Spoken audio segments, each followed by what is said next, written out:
दुनिया के शीर्ष अरबपतियों में शुमार माइक्रोसॉफ्ट के संस्थापक बिल गेट्स ने चेतावनी दी है कि दुनिया में बहुत जल्द ही कोरोना जैसी एक और महामारी दस्तक देगी।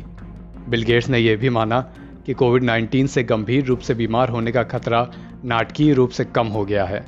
उन्होंने कहा कि ऐसा इसलिए हो रहा है क्योंकि लोगों में इस वायरस के प्रति प्रतिरोधक क्षमता पैदा होती जा रही है। CNBC को दिए एक इंटरव्यू में बिल गेट्स ने कहा कि भविष्य में आने वाली महामारी कोरोना वायरस परिवार के एक अलग रोगाणु से आ सकती है। हालांकि उन्होंने आशा जताई कि मेडिकल तकनीक में आए विकास की मदद से दुनिया इससे बेहतर तरीके से निपट सकती है। उन्होंने ये भी कहा कि इसके लिए अभी से निवेश करना होगा। माइक्रोसॉफ्ट के संस्थापक ने कहा कि कोरोना पिछले 2 साल से हमारे बीच है और इसका खराब असर अब कम होता जा रहा है।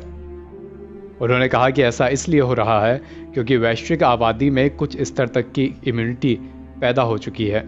गेट्स ने कहा कि ताज़ा ओमिक्रॉन वेरिएंट ने दिखा दिया है कि इसकी गंभीरता भी अब कम हो गई है। उन्होंने कहा कि जब वायरस फैलता है तो वो अपनी खुद की इम्यूनिटी पैदा करता है।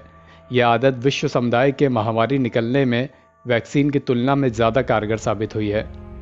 बता दें कि भारत में कोरोना के मामले कम हो रहे हैं, लेकिन ओमिक्रॉन के सब वेरिएंट BA.2 ने चिंता बढ़ा दी है। कोरोना वायरस के नए वेरिएंट ओमिक्रॉन का सब वेरिएंट BA.2 मूल वेरिएंट से भी ज़्यादा तेज़ी से फैलने वाला है। अलग अलग स्टडी में यह बात सामने आई है। साथ ही स्टडी में इस बात का भी पता चला है कि ओमिक्रॉन सब वेरिएंट डेल्टा वेरिएंट से भी ज़्यादा खतरनाक हो सकता है। ये कोरोना की गंभीर बीमारी का कारण बन सकता है। महामारी वैज्ञानिक एरिक फेंग ने कहा है कि इस वेरिएंट ने चिंताएं बढ़ा दी हैं। सब वेरिएंट BA.2 को स्टील्थ ओमिक्रॉन के रूप में जाना जाता है। इसके बारे में 3 महत्वपूर्ण बातें हैं जिन्हें जापानी टीम ने पहचाना है। BA.2 गंभीर बीमारी पैदा करने में सक्षम है।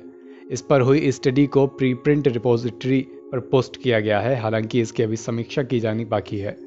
शोधकर्ताओं ने कहा कि BA.2 को ओमिक्रॉन सब वेरिएंट के रूप में जाना जाता है, लेकिन इसका जीनोम सीक्वेंस BA.1 से काफ़ी अलग है। NBT ऑनलाइन की रिपोर्ट।